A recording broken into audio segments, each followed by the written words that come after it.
Get high, but you can't run. Yeah, and you just started what could not be stopped. Look, cause you were thinking you could not be got. This is not a game. It's one a lifestyle of finer things. Hustling to come up on designer chains. Diamond rings. Grinding on the daily, I get trying to slang. This is not a game. Yo, what it is, what it do? Welcome to another episode of the greatest F.O.E show, where we out here intertwining the cultures of hip-hop and pro wrestling. Now, I know it's been a minute, man. You know, your man been out here on I guess what we can call it, a little sabbatical. You know what I mean? You know, me and Mike was just talking about, behind the scenes on how pretty, and he was like, yo, you light-skinned niggas. And I'm like, yo, chill, son. Like, you know what I mean? Like, he's got a different level of hue. You know what I'm saying? You know what I mean? So, but anyway, man, we was on a little bit sabbatical, just getting stronger, getting better, you know what I mean? But every day you still seen, boy. You seen the whole squad out there, you know what I mean? By the way, yo, F.O.E Club, we got comic book coming out August 11th, Hip Hop Day. It's gonna be official. Yeah, I'm sure you've seen a few things coming around, on the platforms and everything. So, today was the first announcement of everything. So it'll be hitting on August 11th. That's hip hop's 53rd birthday. By the way, we are now known as the platform. Mike and Matt, y'all was on the platform with us last year when we did Hip Hop Week. We'll be doing that again this year as we do. This will be the third annual. And so we'll be doing that August 9th through August 15th. I'll let y'all brothers and the rest of the squad know as we as we get closer to that time frame. But yeah, man, so we back, man. We back better than ever today, man. We're gonna be, the greatest F.O.E. We are known as the platform that compares two very, very distinct cultures. A lot of similarities, a lot of similar foundational type of aspects and perspectives and all. We usually, we've done NWO and the Wu-Tang, we've done the Hardys and Outkast, you know what I mean? But today we're going to have a little bit of a remix, you know what I mean? We're going to be deep diving into something a little bit more different, you know what I mean? Today's show is entitled Industry Shifters, right? And matter of fact, OG Matt, tell everybody, what's popping with the new show. In a second, we'll get to our guest panelists in a minute. But OG Matt is obviously a squad member, the greatest F.O.E. What up, baby boy? What's popping with yours? Man, look, I'm hanging out like titties. You feel me? As you should. I hope they're a nice size too. Don't be giving me no beast things, my nigga, because them shits ain't hanging. Hey, either that or I'm holding on like a brother with two broken thumbs, man. It hurt, but I ain't letting go. You feel me? Right. No, podcast is doing good, but Can You Take a Punch podcast every Friday, 7 p.m. Yes, Central sir. Standard Time. We cover social commentary. Periodically, we'll have special guests pop up, but yeah, we just rocking and rolling doing that. We got a merchandise popping. We got OmegaPhoenixFire.com. You get everything from band dishwasher hoodies to most recent, watcher to get your snot box rocked. You know what I'm saying? So all the merchandise, all the good stuff, rocking and rolling. We're doing it, man. We're trying to do it. Your brothers in the F.O.E Club. We proud of you and we love you, man. We appreciate it. Yeah, we're gonna have to do a fusion dance one day. We're gonna have to get you up there. We're gonna have to do a wrestling. What's the name? Matter of fact, I'll work on that. WWE is off limits with me. I can't get WWE just for the obvious, but I definitely because you're rated NC-17. Yeah, wait, they shut you down too, bro.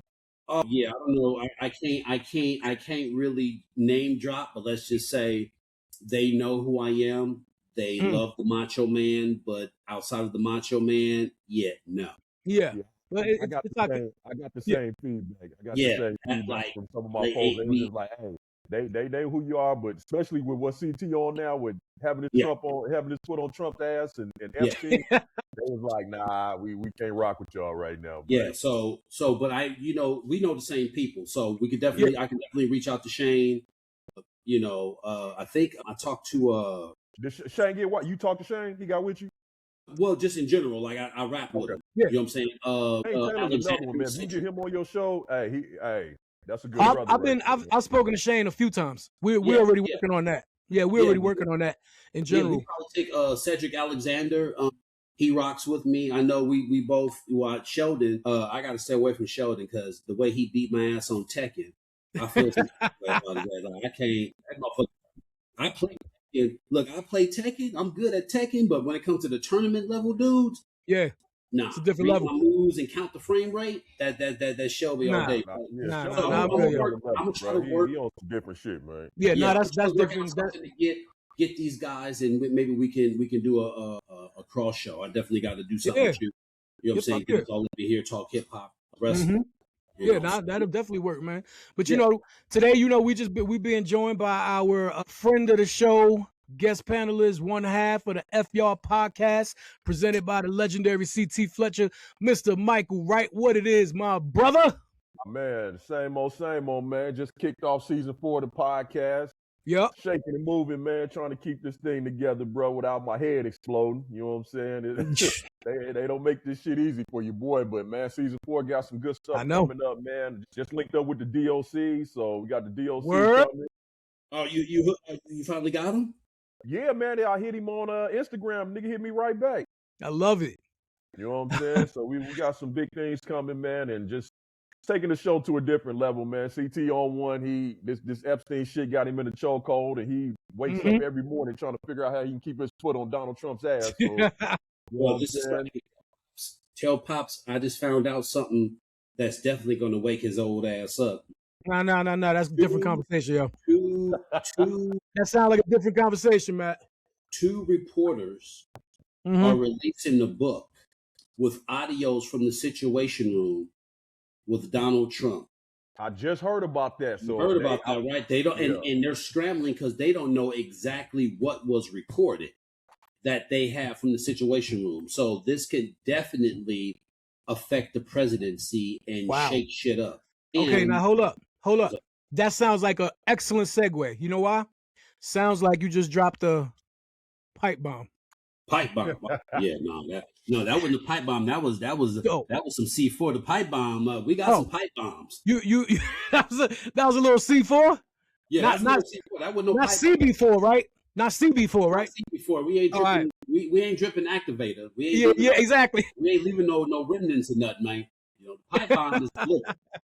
Hey yo, that was a little segue, man. You know, so as I was beginning, you know, I'm glad my brothers is here, man. Let's get this show underway, man. Today we are going to be, as I said, today's show is entitled Industry Shifters.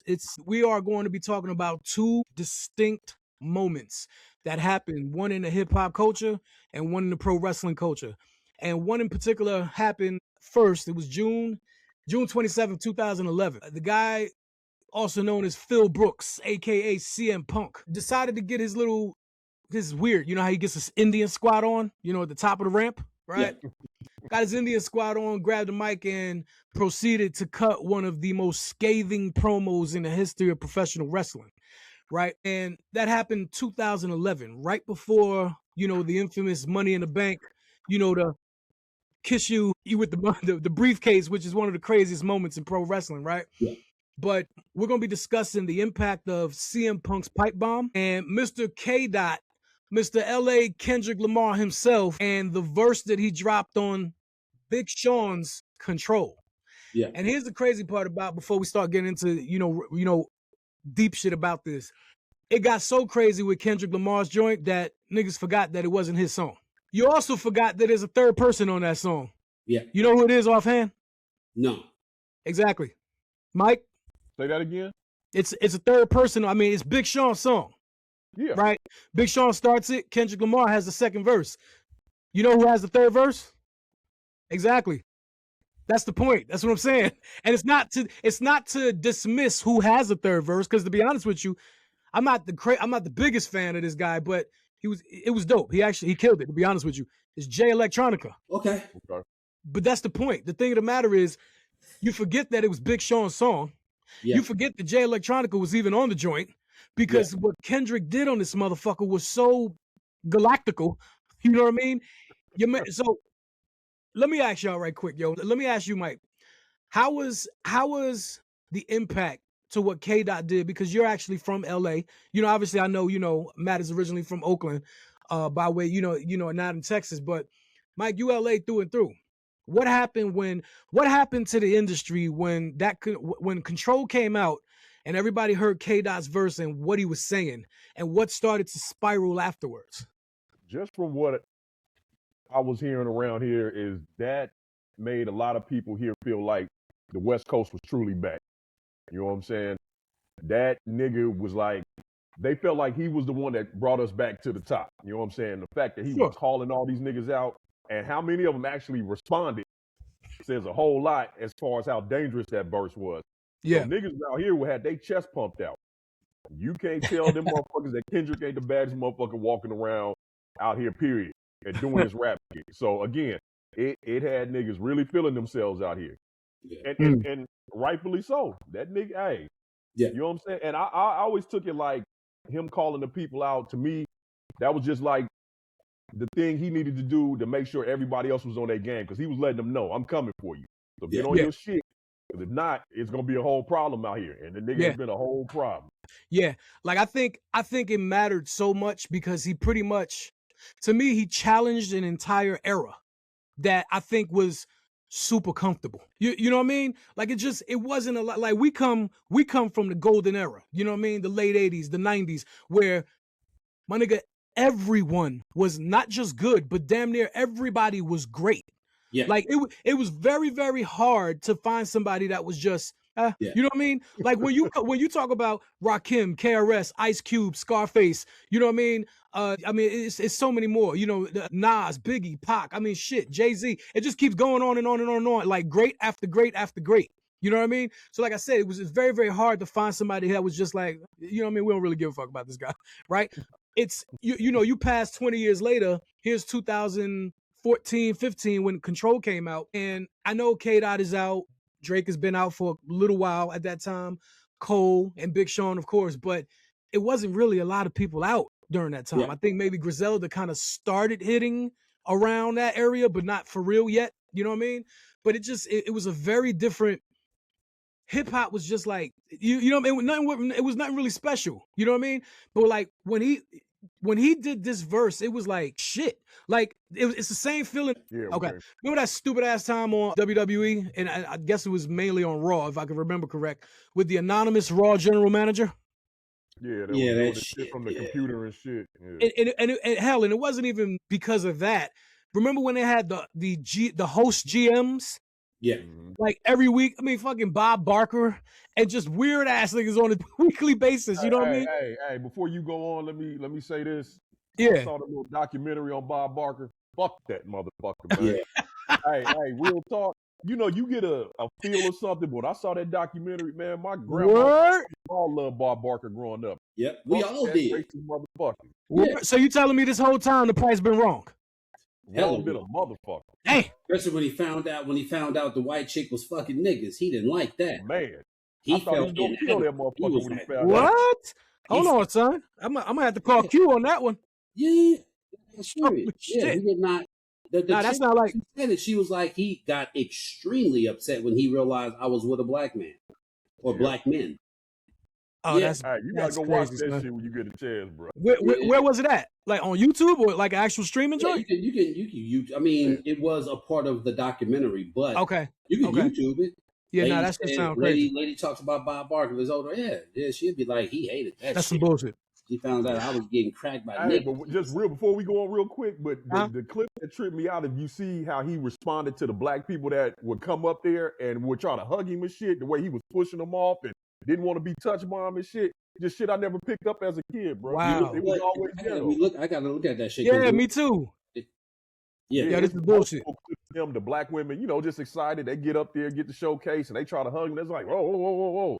But, you know, he kissing all on the white women and shit. Like, hey, it's crazy, man. But go on, bro. My bad. That's crazy. No, that's crazy. I mean, I appreciate the information.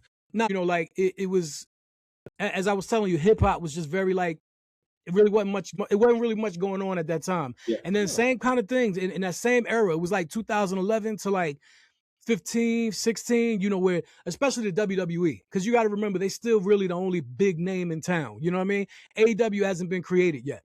You know what I mean? TNA was still around, but they were in a big struggle during that time. You know what I mean? Remember when TNA changed their name to like Global or some weird shit? It wasn't even TNA no more. Like Impact Wrestling, right? But yeah, it was just a real struggle during that time frame. And then when Punk came out, you know, he pretty much put an end to that whole general manager shit, the hosting on a weekly basis. You know what I mean? But the thing is that when he sat down and he grabbed that mic, like Punk has always had top tier mic, promo skills. Yeah. He's one of the best ever, right? But I remember when he sat down and Matt, talking about, truth, that actually happened immediately after, because Punk interfered in a match with John Cena and R-Truth. And it was a tables match. And this was when Truth had his brief heel run, which I loved, by the way, during that time. He had his brief heel run, and Punk interfered and cost Cena the match, and Truth ended up winning. But shortly after, Cena is still in the cut, sitting through a table, and Punk decides to sit down, grab the mic, and starts talking. I remember playing it in the background, and all I hear is, "Hi, Colt Cabana." I was like, nigga, what? Yeah. What you just say? I had to go back. I remember going back, running back to the joint, rewinding the whole shit, because I clearly was not hearing what was properly happening. You don't know when something monumental is happening. You know what I'm saying? But you can kind of feel like, guys like us who knows the ins and outs of this business and these cultures in particular.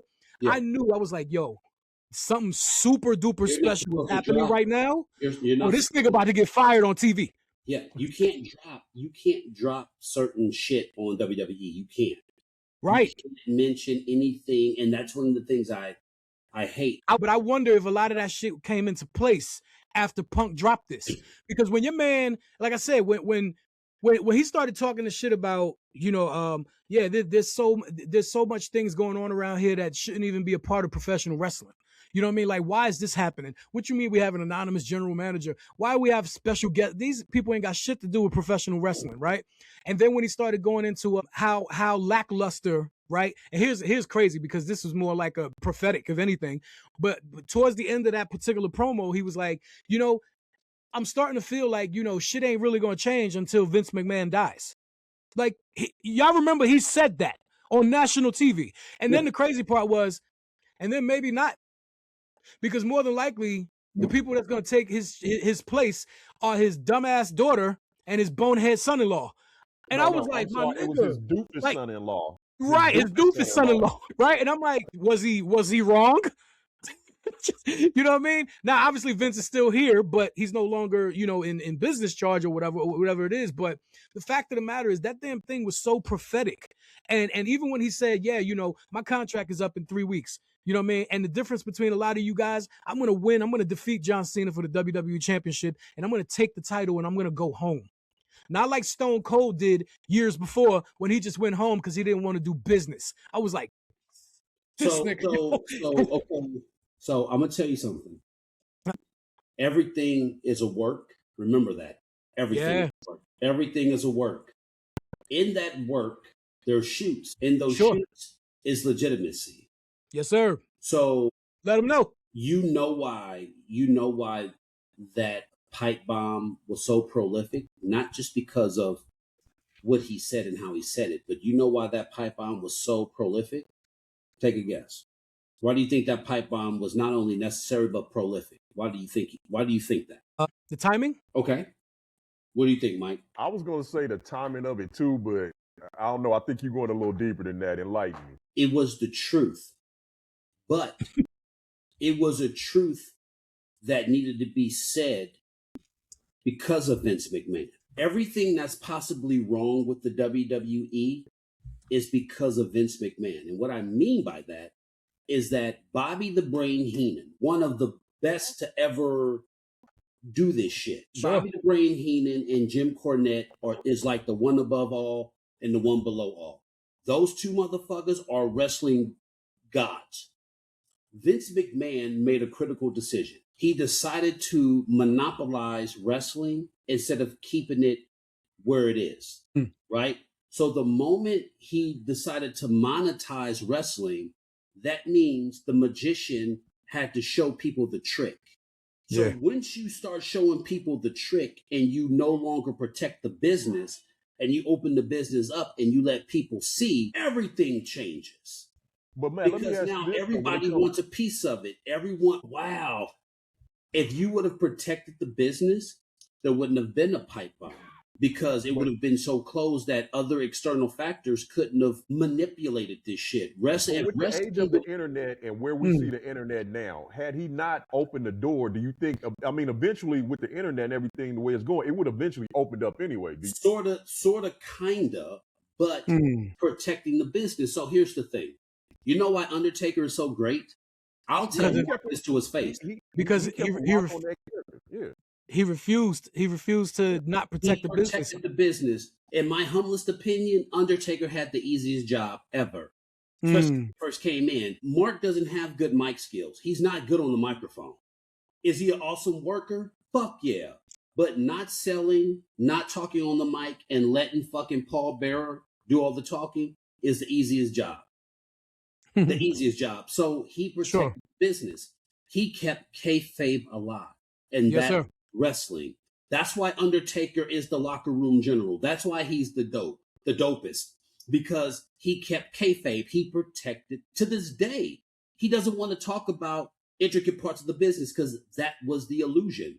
So when you start having, so you got Rich, you got Mike. Rich, you're the face, Mike is the heel.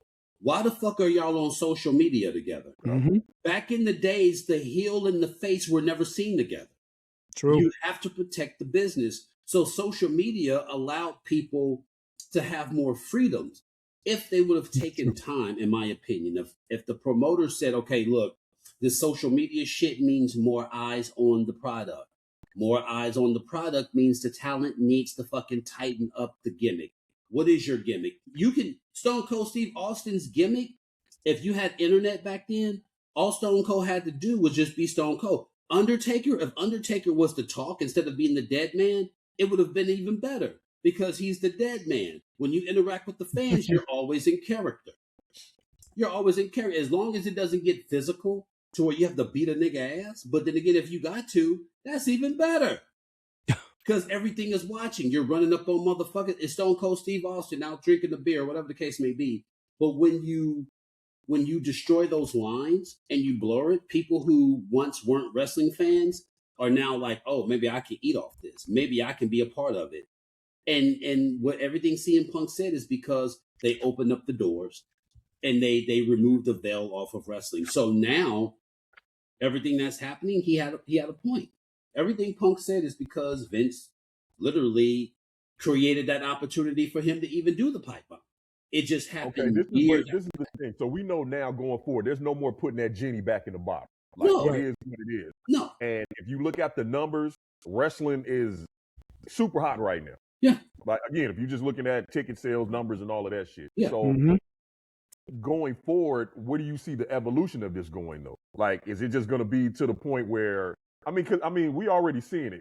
You got, like you said, heel in the face. They doing TikToks together and all kind of shit now. And I feel like as a fan, I guess for me, because I'm an old school fan, maybe for these newer generations, this is probably normal to them. But for me, it is. I remember hearing the stories of Hacksaw Jim Duggan and Dino Bravo getting fined because they was riding in the car together and they was beefing. On TV they beefing, but they in the car together smoking weed, getting pulled over by the cop. And the cop, there was no cameras. It was just the fact that a heel in the face for riding together. This is just different times now. So, what I think, but it feel like it took, because I know you got to suspend your disbelief when it comes to this wrestling shit. We get it. Yeah. But I think for us, it was easier to do that because we didn't have all this social media shit. We didn't get to see the behind the scenes ins and outs and all of that shit. Yeah. And now being friends with some of these cats and hearing some of these this is the thing. Fans, we think we know what's really going on behind the scenes, but we really don't, bro. Oh, no.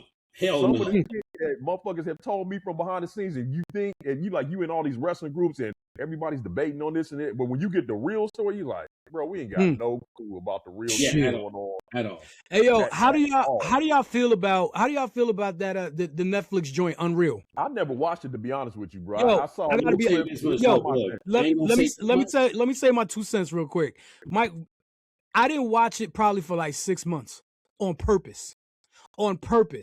And I think a lot of it was because of what you just said a second ago. Why, I'm old school. I know the business, and I and Matt. Hell, not for nothing. I'm gonna actually go with what both of y'all said.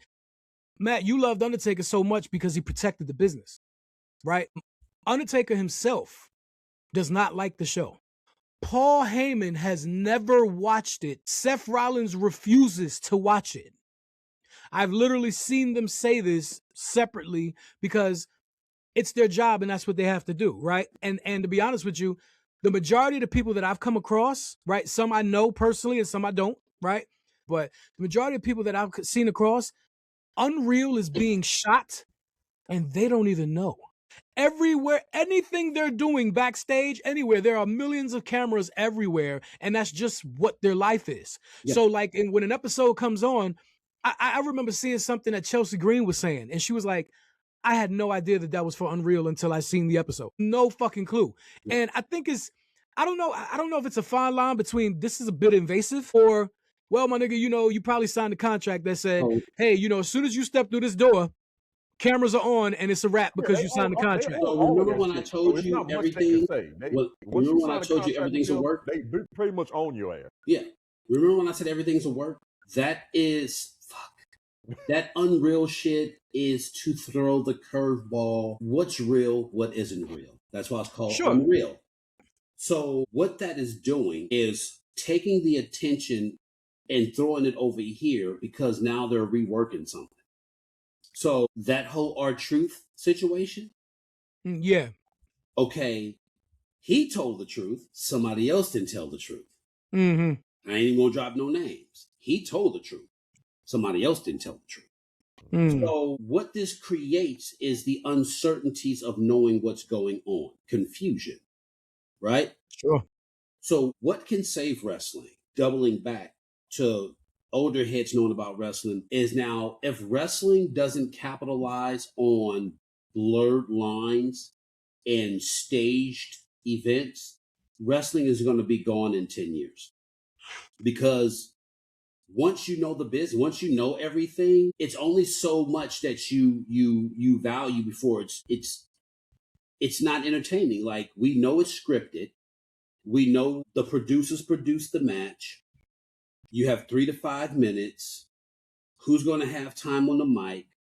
Who's going to, I say all that to say, if they don't start honing in on doing what wrestling provided for us, like prime example, remember when Austin and Booker T had to fight in the grocery store? Yeah, of course. That was ahead of its time. How did they do that? Hey, bro, and that happened in my home. That happened in Bakersfield. I remember the Green Frog store, and they paid him enough money pretty much to remodel that whole damn store after that shit. I never forget that shit. So what needs to happen? He basically told them to tear that motherfucker up because they were just like, what can we do? He tear that motherfucker up, and that's what they did. So what creative needs to do, what the WWE needs to do, and too bad I would never have an opportunity to work with WWE, so I'll just give this up for free. Number one, they need to stop allowing access to information. I hate the fact that how in the fuck? So I'm a promoter. Mike and Rich are the talent. This is what's going to happen. The producer, you got Arn Anderson as a producer. So he's going to produce the match. This is the finish. This is what's going to happen. You guys got 10 minutes to go out there. And by the way, between us three, Stone Cold's going to make an appearance. He's going to come in. He's going to hit the spot. Boom, referee distracted. He's going to hit the stunner. You're going to go over, Rich. All right? There's no reason why people should be like, oh, Stone Cold might be coming back. Oh, I heard Stone Cold is coming back. Who's giving up information on, so access to information needs to be cut. The only people that needs to know is the referee, who's going to be calling the match, the promoter, producer, and the talents involved. Tight lip. So now this is what we can do. So once you lock in wrestling, deny communicate or information, you can now start going behind the scenes and say, hey, so this establishment, Rich and Mike got heat. So this establishment, Rich is going to be eating with his old lady. Bring her in. Just on the strength of, this is what's going to happen. So when you're out eating with your husband and it happens, that's all you got to do. Don't tell nobody. Rich, this is what's going to happen. Mike, you're going to be doing something. You're going to catch him at this restaurant and y'all going to have a fight in this restaurant, right? We might have 1 or 2 people undercover that may be staff, right, of the restaurant. just to let you know, hey, boom, boom, boom, hey, cut it out, boom, hey, and then pull you off and leave. The restaurant knows. The only person that knows is the owner of the restaurant. Everything else we can work out. Something on the lines where it's controlled. People don't know it. With social media, you're out chilling. There's a confrontation in the middle of the street on social media. We didn't know about it. It creates believability. Now they're like, shit, is wrestling now? Because if you take them on a ride, like these niggas is fighting at a restaurant. Like, if you're going to be more visible, start capitalizing on the fact that you're out somewhere, and you get into it with so and so. The only people that need to know is that restaurant, the talents involved, and that's it. You know. So a perfect case in point with that. I think that's a great point, Matt. A perfect case in point with that. You know, with Punk's pipe bomb, I think being almost like the foundation to all of this shit that you're talking about right now, is the most recent thing that happened, which I happen to absolutely love, was when Seth Rollins faked his injury last summer. Yes. And that was during the Saturday night's main event match against LA Knight. And, you know, that was the swerve of the century, right? Because Seth Rollins owns the heist of the century, right? With WrestleMania 31, you know, Money in the Bank cash in, which, you know, is probably my favorite one, right? But what he pulled off at SummerSlam, yo, you know, when he came out, music hitting, the crutches, you know what I mean? And then turned around and then just went like this. You know what I mean? Dun, dun, you know what I mean? And yo, that fucking crowd erupted. Now, what'd you say, Mike? But why did that work though? It goes right back to it worked because of what Matt just said. That's what I'm saying. It worked because of what Matt just said. To my understanding, only like 4 or 5 people knew. Matter of fact, when I'm sorry, I didn't mean to cut you off. Like when Punk came back, nobody knew. He showed up that day. Right. I mean, that's and I think you capture Seth Rollins' real approval. Yeah. Sure. Hell, a lot of them people when Punk came back in Chicago, that was the War Games. Yeah. Right. And you know, the match just finished. Is 8, 9, 10 niggas in the ring, and nobody knows, right? I mean, shit, the goddamn end credits is coming up. And then all you hear is, you know what I mean, the cult of personality, and it's the fucking place erupts. And then you see a person who has been in this business so long that he couldn't do nothing but laugh, and that's Randy Orton. Yep. Because he just like... Who also came back that night. Yeah, it's like you. So that's crazy. You know what I mean? You see him, when you see him, like, you know, that basically just takes my return. Yeah, like overshadow exactly. My return. Exactly. So you saw that laugh. That laugh of his was like, yeah. Like, now you know what? Yeah. I don't know. You know, like because they shedded a little light on that Seth Rollins angle, right? Mm-hmm. On Unreal, and I did see that episode, and I remember watching it. Like, you know, it's like obviously we know Santa Claus ain't real, right? But for those who celebrate, you still put the tree up. Yeah. You still tell the kids that you know Santa's coming, blah blah blah blah blah. Yeah. Because it's when you want to protect a child's innocence because of the beauty that Christmas creates. To me, it's the exact same thing of protecting the business for a culture that you love so much. Went wrong, never ever did she have us thinking some old white man came down the chimney and brought us shit. She wanted us to know that shit came from her ass. You said your mom. Mom didn't play that shit. Wasn't no white man bringing shit down the chimney. Wasn't no white man bringing shit down the chimney. We ain't got no chimney. Yeah, we ain't got no chimney, nigga. We live in the cellar. We in the basement of the 6-family building. Fuck you talking about? He come through the window, nigga. You gotta fucking... You gave this nigga a code to the cellar? Shit, yeah. Hey yo, but I think I think what Matt was saying was a beautiful point, and I got to be honest with you, yo. I don't know. Kudos and all the love to whomever it is behind the scenes, and it seems like it was Triple H, and I think maybe Bruce Pritchard was in on it, and I also remember Bobby Roode being a part of like the only few people who knew about this. Yeah. My point of the matter is it Triple H who created this, or is it somebody else who created the idea to say, hey, this is what we're gonna do, and only this amount of people gonna know? Because at the end of the day, it's so much shit I want to say, but I can't say it because the people who are telling me this shit behind the scenes is just like, I don't want them Oh God, some Okay, shit I really you know what? I can word it better than you. Put it just because I know the same people, and I know it is what it is. So here's the thing: from what I've gathered and what I've been able to comprehend, to say it in a way, Triple H seems like a shady dude, and not like a shady, grimy, like like one of them grimy niggas that'll lace your weed with some ill shit. But he's like shady, like, okay, this sounds great. Okay, let's do this. But at the same time, bada bada bada bada. Like, what was the unreal about Chelsea Green? No one's gonna beat her. Like, he's adamant about coming up with something and making it work. If it works, it works. But depending on who you may be, determines the out. So I think Shawn might. I think now that he may be a little bit more sincere with turning over a new leaf and doing nice things to people. I mean, he has put over a lot of black dudes. Like what's that, Trick Daddy, and then you got Mr. That like he's pushed not Trick Daddy. So I think Williams, the two, hey, Matt, Trick Daddy's a rapper from Miami. Not Trick what's Williams. Trick Williams. Trick Williams. I just wanted to slide that in. And we can get back into the topic I wanted to, but I think when you brought up Shawn Michaels, I really think Shawn is a little bit more authentic, because you don't hear Triple H talk about that shit. Triple H doesn't talk about how he treated people or how it was. Shawn Michaels is adamant about saying, again, that's me on the outside looking in. It seems like he seems to be more sincere with a turning of a new leaf. So, well, a big reason we started talking about all of this was because we had mentioned Unreal, right? Yeah. Going back to what Punk did with the pipe bomb. I mean, hell, for lack of a better term, it was unreal at the time, because it was unreal to hear about it.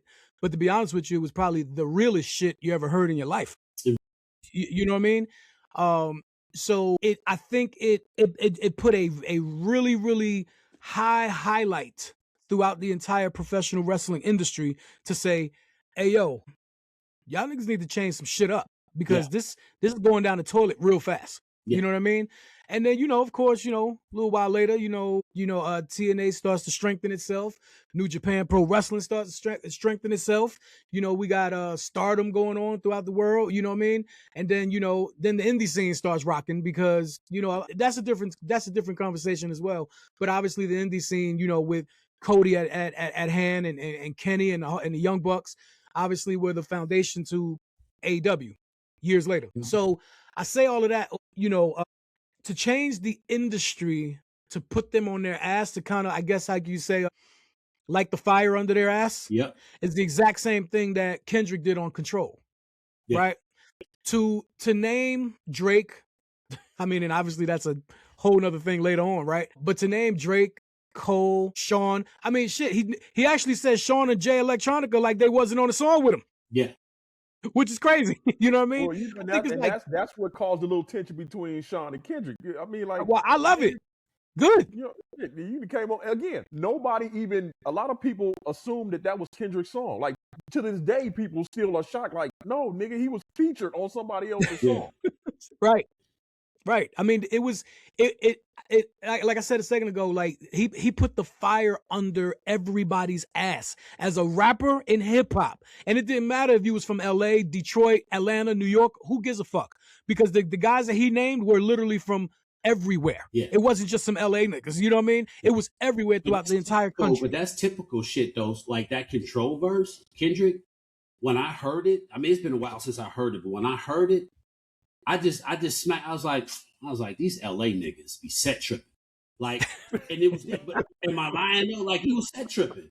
Like it was needed. Like I guess LA niggas be set tripping. Like niggas be chilling. Niggas come up there just on some like banging on niggas, stacking. I'm just like, these LA niggas be, but it's good for business. And it's funny that you bring this back up, because that verse to me, when I heard that verse, it's equivalent to when I heard Lord Have Mercy's verse on Flip Mo vs. Def Squad. Hey, sir. When I heard, I was like, Jesus! I said, and now and forever. I was like, I've never heard that shit still gives me goosebumps every time I hear his verse. And I like how they had Rampage first. Get Rampage the fuck out the way. Get the wackest nigga out the way. Yeah. Get the out the way. And, Yeah. And when I heard that nigga verse, don't do that. I said, Rampage, I said, yo, that song is fucking incredible. You understand me? Yeah. That shit is like 8.5 minutes long, my nigga. Yeah. And I don't care either. Yeah. That's how dope it is. So with that being said, that was Kendrick's verse. It was equivalent to hearing that. This is like, but you know what? Fuck it, because it was needed. What was niggas really doing? Niggas was chilling. Matter of fact, 2014, 2015, or 2014 or 2013, whatever year Shawn Price died, I went I think that was like 17, son, 18. No, it's 2015. Yeah, it had to be. No, because what's the name of Keys dropped when in 2016, I think he died in 2014 because his album, because Bernadette released the Purple album a year after his death, and Gene was born 2015. So that album must have came out in 2015. He died in 2015. Shawn Price? 2015. Oh my God, it's been over 10 years already? 2015? August 8th, 2015. He died. Fuck. Okay. So yeah, that album came out a year later. Damn. So yeah, it has been. It's been 2015. So with that being said, I started listening to Shawn Price shit. Like I didn't really give a fuck about nobody else. Like I was, Shawn Price. I feel the same way. Yeah, I didn't. So that Control verse 2014 when Price, I just went on Shawn Price, Boot Camp Click, Redman, like because like you said, wasn't nothing really popping. Like I wish my only regret is not really getting into J. Cole. Because I remember J. Cole when he was a child. I forgot when he came out. What year when he was sitting on his roof of his house? I mean, I'm assuming that's 12? That was 11, 12. That's 2014 Forest Hills Drive. Okay. All right. So I didn't really get into J. Cole. I wish I would have. When did J. Cole come out? I want to say 11 or 12. Like they all came around like right in the same time period. Okay, J. Cole released his first album. He released the Come Up in 2007. That's what I'm saying. Now, see, that was a mixtape. But either way, I guess the first time you start hearing him, sure. I was hearing about J. Cole in South Korea, 2008. Wow. And I didn't give him the benefit of the doubt. He's fucking nice. His first studio album was 2011, though. Okay. So people were talking about this kid from North Carolina because everyone was saying he's a military brat. That's how he resonated with people in the Army because his parents are military. So and he's from North Carolina. That's 82nd Airborne. So he was really buzzing.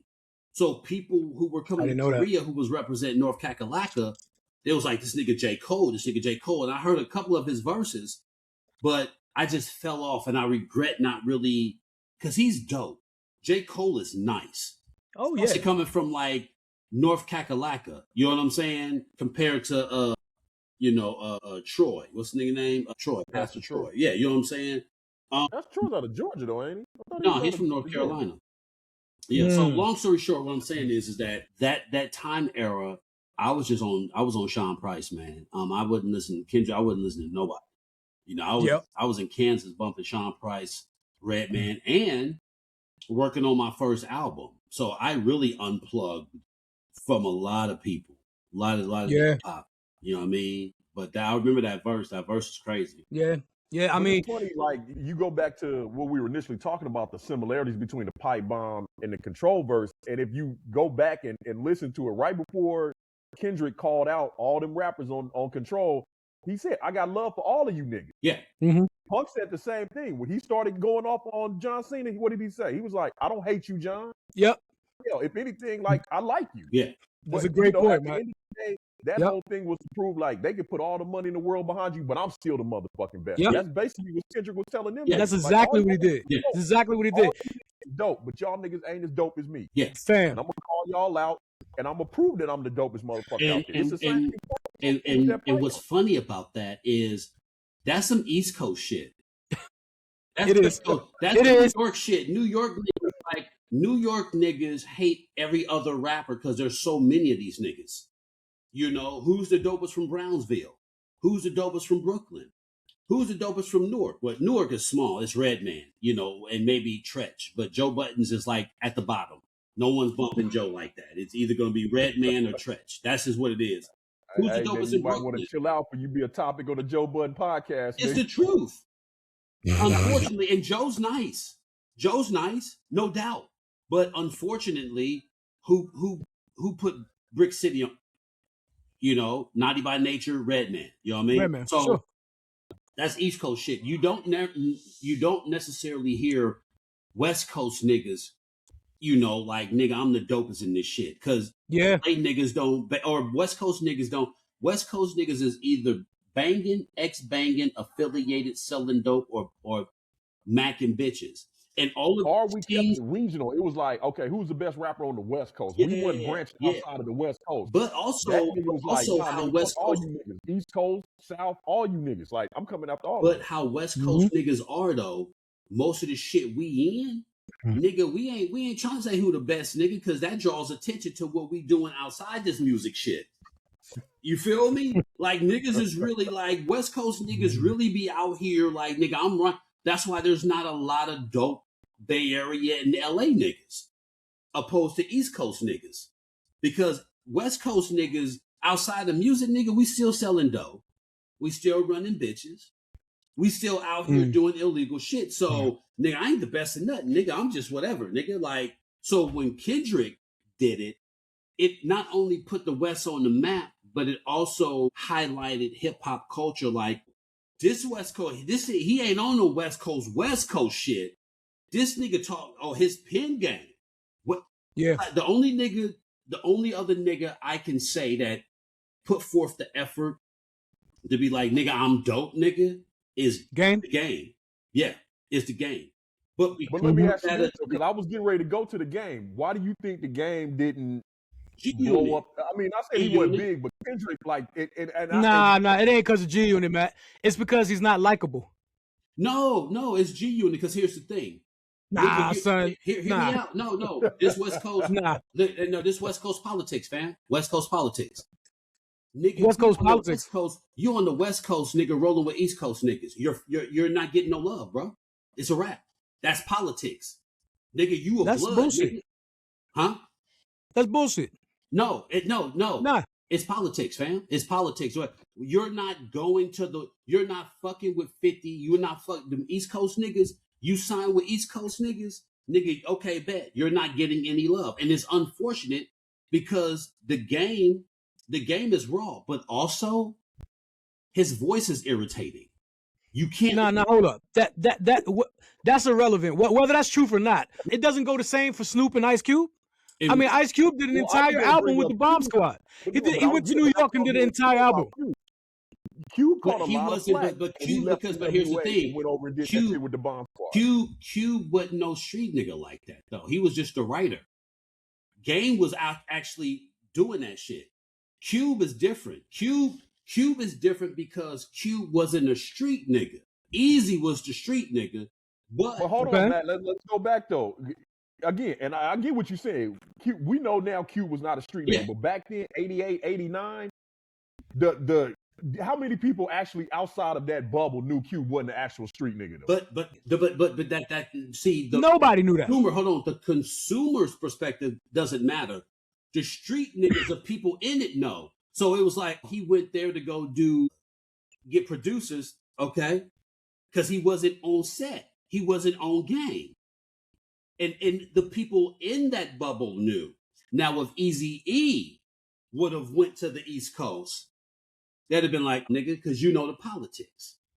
I mean, he signed Bone. I know Bone ain't East Coast, but they not West Coast either. But that's business endeavors right there. Like, nigga. But also, what's going on in the Midwest? They was repping Cleveland, but especially out here on the West Coast, niggas thought them niggas was West Coast niggas, though. Yeah. You know what I'm saying? Sure. And guess what? And hey, look, all I'm going to tell you is this. When we talk about West Coast shit and East Coast shit, wait till you read DJ Pooh book. Oh, I can't wait for that.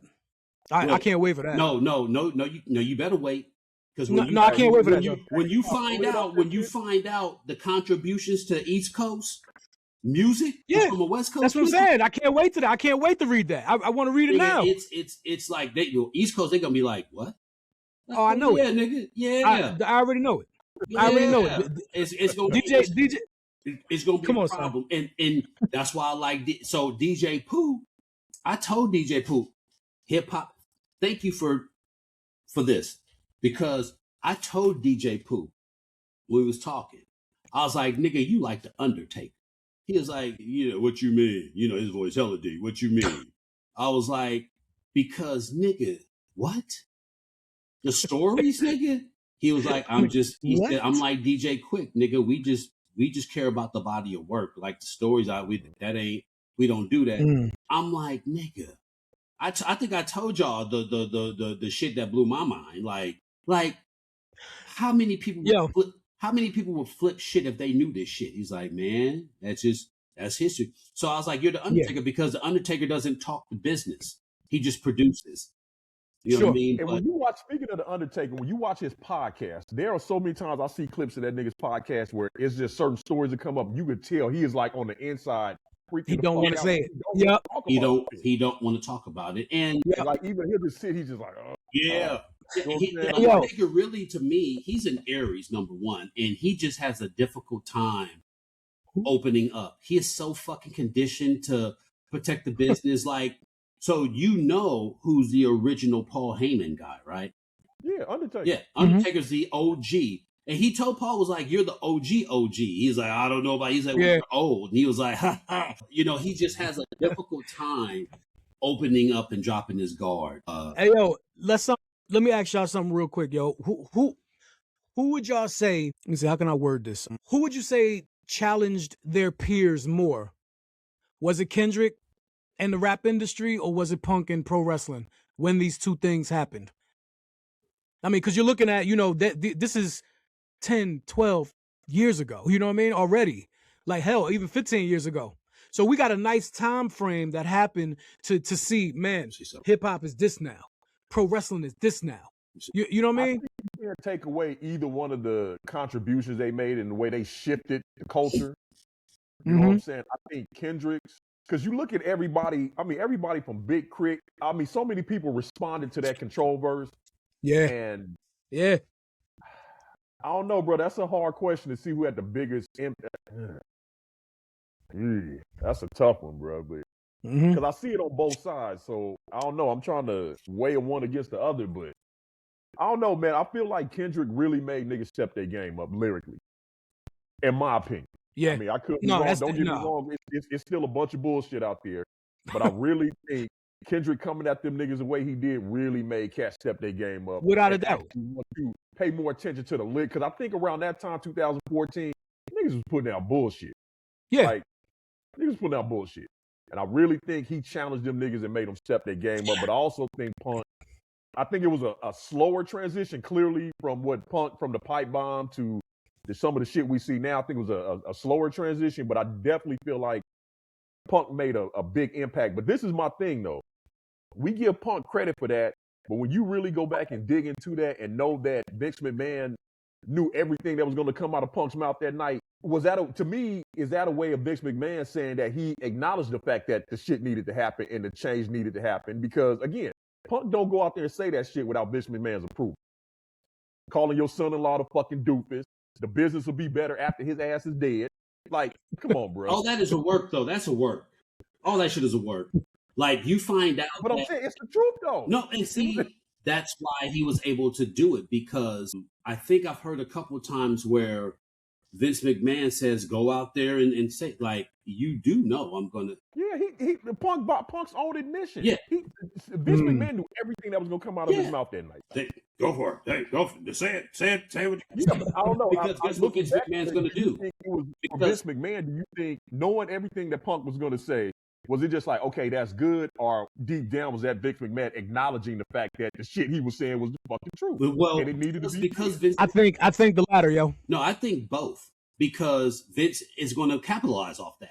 The moment he sure. Because here's the thing. All see it was best for business, right?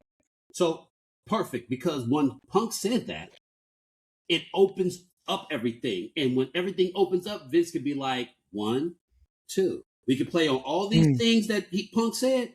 Those are opportunities to capitalize off of. Now Triple H is going to have to come out. All of this shit is going to much like the Control verse, throw something. And everyone's going to come out. When everyone come out, that's good for business because now everyone's going to address me now. Everyone I talked about is going to have to address me. If those people are going to address me, who's going to watch it? Ratings. Boom, boom, boom, boom. Everyone I mentioned, like what John Cena did to Roman Reigns, he was like, I'm here because you can't do your job. John Cena. There was no way. Hey, that was some cold shit right there. Real nigga, yeah, but what happened? As a real and then what happened? He made him step up. But a real and nobody else could nigga, I would have beat your ass. Nigga, I'd have been like, nigga, that ain't the script. Speak. Because that's like, I'm here because you can't do your job. Nigga, like, nigga, I'm beating you. That was gangster, yo. I want to add something. I found out with the control verse, the first person to announce it, was Eminem. Because the control verse came out in August. 2 months later, he dropped Rap God.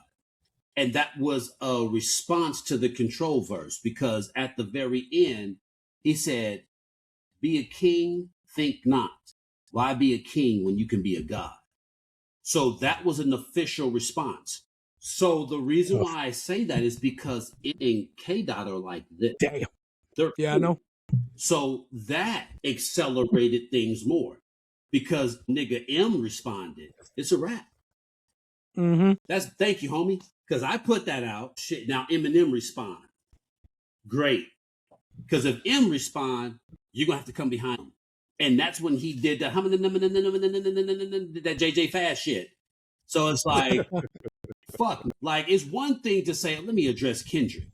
But now Eminem in it. Because anything Eminem in, you're gonna rip papers out and start over again. You're gonna Yeah. And he set a record for most synonyms, like 1,000. So it's like, okay, well, Eminem responded.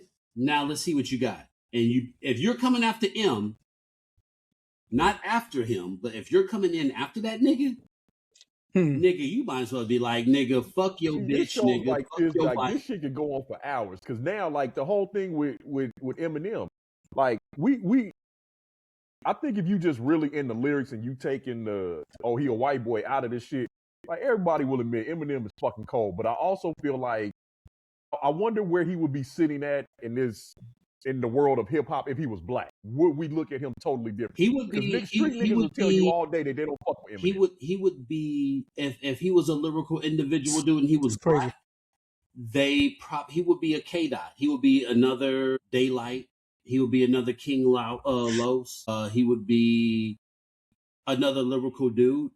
Dog, he's undeniable. Huh? And that's he's undeniable. Yeah. I mean, Eminem is so good with his writing. Eminem is so phenomenal with his pen.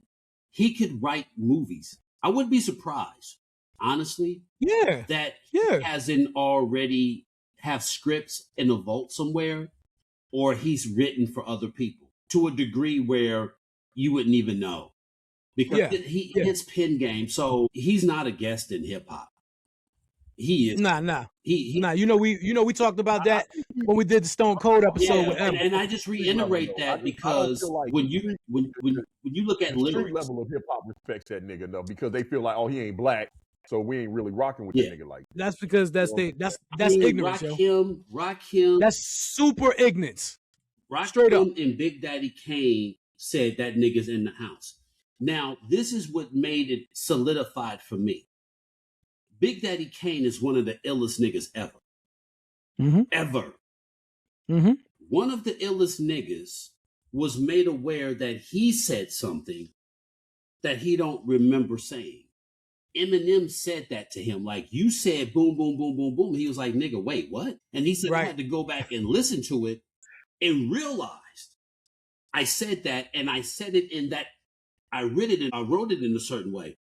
That's when I said, without a doubt, not only is Eminem in the culture, but he's the GOAT. Because if you're paying attention to what a nigga says and reminds that nigga he said it and he don't remember and he had to go back and then be dumbfounded that he did say it, nah, nigga, we can't let you leave. Nigga, you know too much. Nigga, you know too much. You ain't going nowhere, nigga, because that is a student. A student learns by doing two things, watching and listening. And if you display those two things to a high degree as a student, nigga, you're in the class. Yep. Watching, and again, this is where my ignorance comes in. Growing up out here in California, there was a lot of shit. All we listened to was West Coast shit out here back in the day. Yeah. Growing up in the 90s, we weren't really fucking with a lot of East Coast shit. Down South shit, none of that shit. I can't remember what documentary that was, but watching, and again, we listened to Naughty by Nature and all that shit, but we were listening, but we weren't listening. Yeah. When I saw Eminem break down Treach's lyrics, I had to go back and pull up all the Treach's shit, and I sat there in disbelief that I had slept on Treach that long, like how dope that nigga actually is. Yeah. When I saw Eminem break, I said, oh shit, I just went to my Apple Music, started pulling up and just listening to Treach's shit. It ain't too many niggas fucking with Treach now, in my opinion. You talking about the Art of Rhyme. Yeah, that's what it was. Ice-T was hosting that. That's what it was. Yep. And the way he was just breaking down, he was like, basically, he's like, Treach would write shit, and I would listen to it, and everything I had wrote before that, I go back and throw that shit in the trash can. Yeah. So what? Yeah. And that's when I went back say, and I was like, oh, Treach was cold. What does that say of the white dude who is a part of the culture? It says that he was listening to formidable people. It wasn't the commercial niggas. It was like the elders of like LL Cool J, fucking Treach, fucking Rakim. And like he was listening to people, black people were listening to also get a better understanding of this shit. You know what I mean? So, and then on top of that, like I mentioned this, like, nigga, if you kicked it more than 6 months with niggas in the bricks, you're in.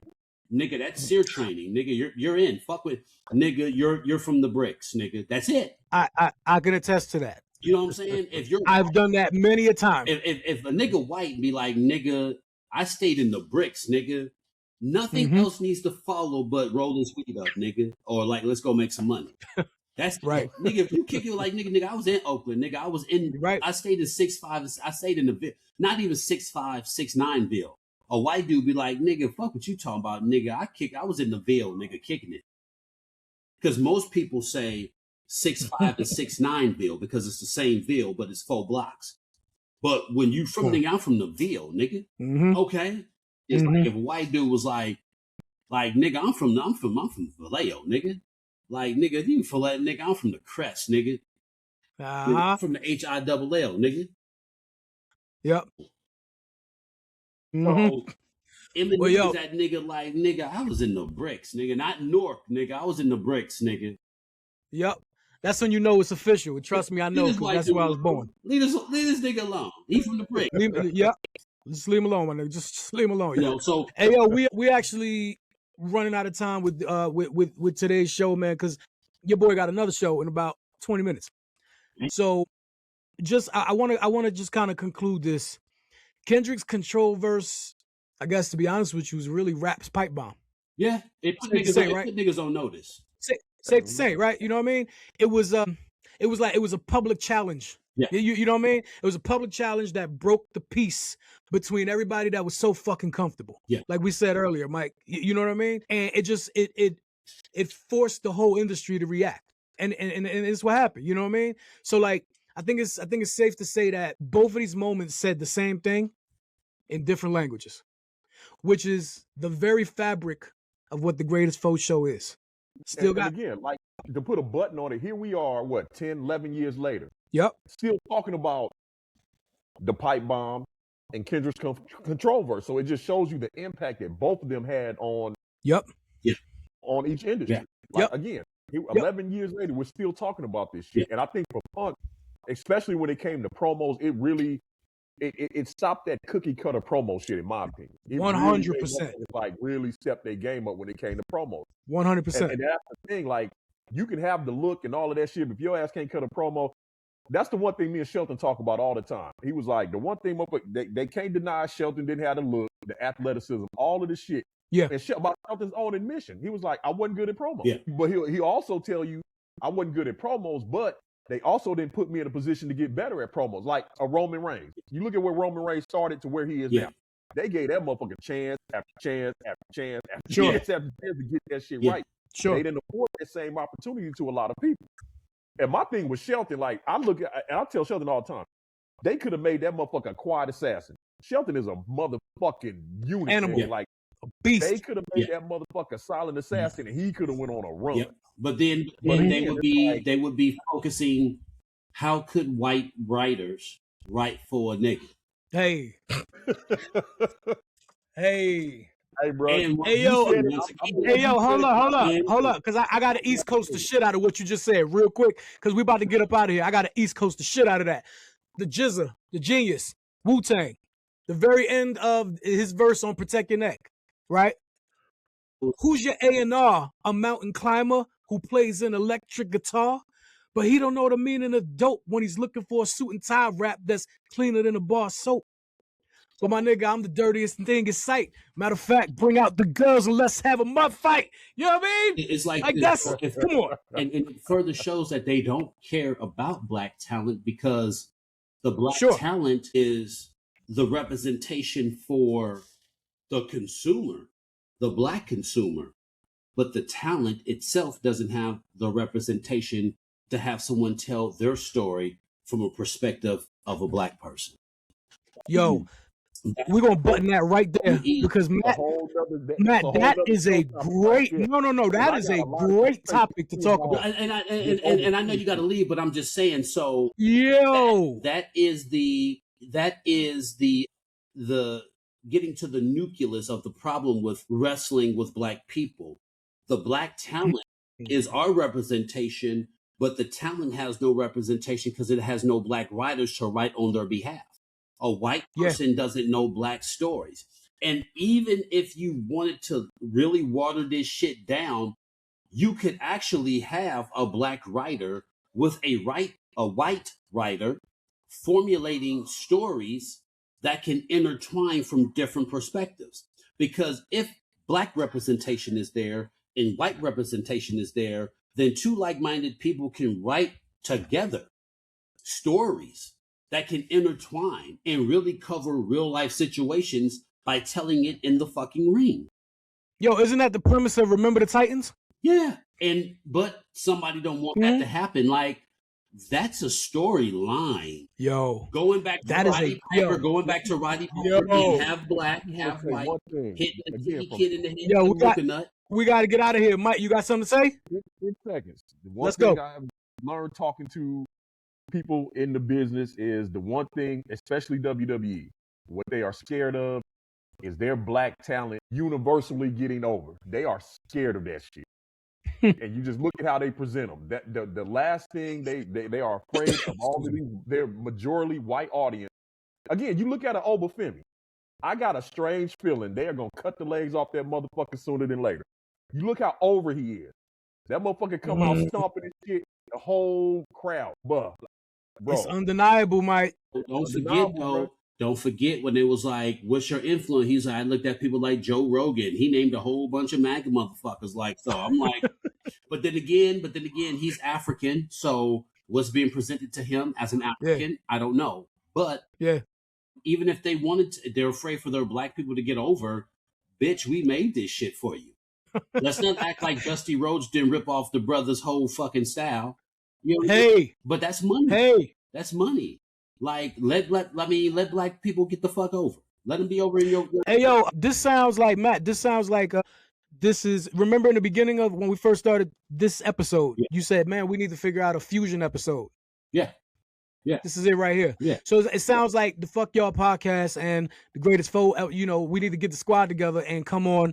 But can you take a punch and let's talk about this? Yeah, let's do it. So go arrange that, because right now we got to get on out of here, yo. I got to find. We got to get out of here. But I got to find people who are willing to have these conversations, because Take a Punch podcast is getting in the ring, taking that punch and throwing your dukes up. So I got to make sure that whoever gets up on here is free to open up and really and not be on paper and contract. The shit that I say on here, because these backstage stories I got, like I don't want to. Same here, man. I can pay a little something, but I want to get somebody on here.